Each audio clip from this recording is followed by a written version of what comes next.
Hello everyone, welcome back. This is a continuation of the video that I last did about synchronicity. Uh-oh, another light bulb just went out. And the reason it is because I continued, and it came back again. Is because it's a continuation of the very loud messages that I was getting to do specific things and to be aware of specific things. And those all occurred as I was coming back from a trip to Boston to take care of a friend's beautiful little kitty. And then the other messages I got began and continued after I went to spend a very short little amount of time on the ocean. So I'm trying to keep these short, but they're all sort of intertwined with one bigger message that has many aspects. And so I'm just going to start with how I got pushed when I went to the ocean and what happened when I came back right after that, and then move on to the next dimension of it in some other videos. Okay, so the first day that I got there, typically every morning I do a breathing practice that I love and I highly recommend, and I'll put the link to it down below because it really starts off my day where I'm feeling extremely grounded and calm from doing this breathing practice, and highly recommend it. But I often do it outside here when I can, when the sun is rising or early in the morning if it's not too cold. But I also often do it inside. And when I was by the ocean in Maine, I was staying in this tiny little condo with a loft. And in the morning, I heard an incredible amount of noise that I just couldn't even believe was happening because it was so loud. And it turned out that it was a roofer who was tearing off the roof right above my head. I was in a loft, and he was a big guy, and he was, making a lot of noise on the roof.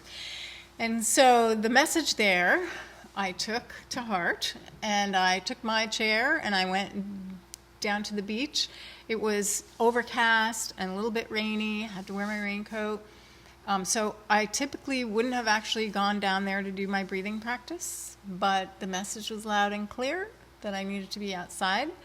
And so I went down there, did my breathing practice, and of course it was magical because the ocean can be really magical when it's raining and overcast, just as any other time.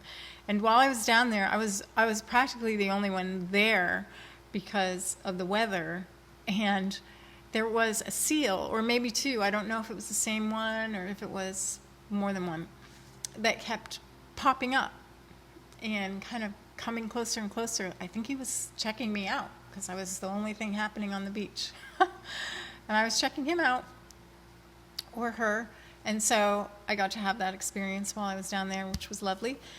And then the next day, at the same time, when I possibly would have sat and done my breathing practice in the little teeny porch out front there in the morning.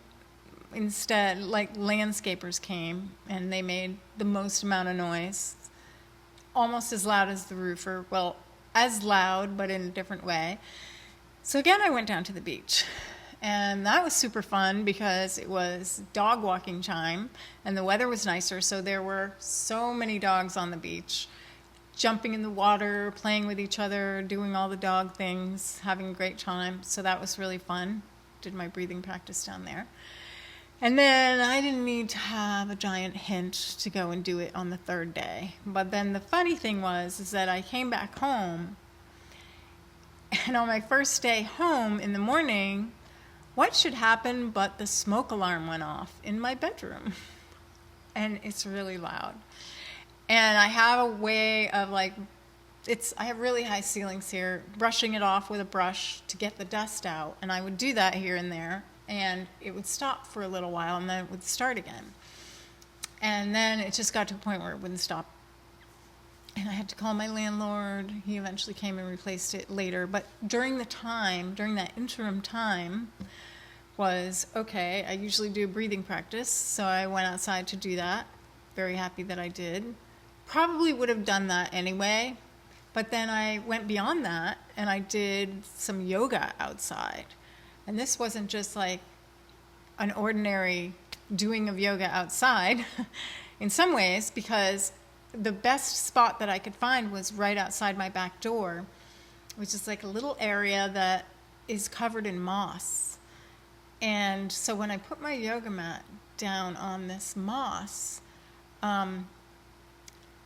it was so heavenly to lie on this, and the way it felt was like a really thick carpeting, but it was a carpeting that sort of conformed to my body. And it was so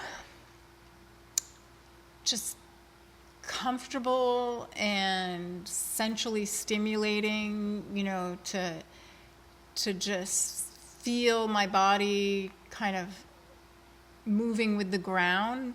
I can't even describe how nice it was.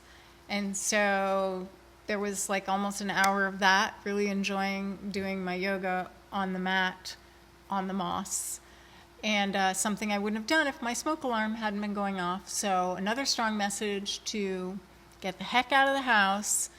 And there is a very important reason for that, which I discovered when I was at the ocean, which I'm going to share with everybody in another video. This all needs to sort of get woven together. So this is just like the intro, continuation of the pushes that I was getting about making space for things, but going beyond that.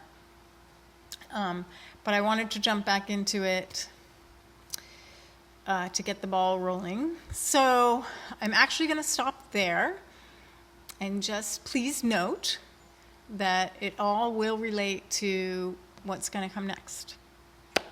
So thank you for listening, as always. I really appreciate it. And turns out I've discovered there are some people checking it out here and not necessarily hitting the subscribe button, and you don't have to, but please do if you want to get the unfolding stories coming right to you. But anyway, thanks for listening, and I'll catch you in the next one.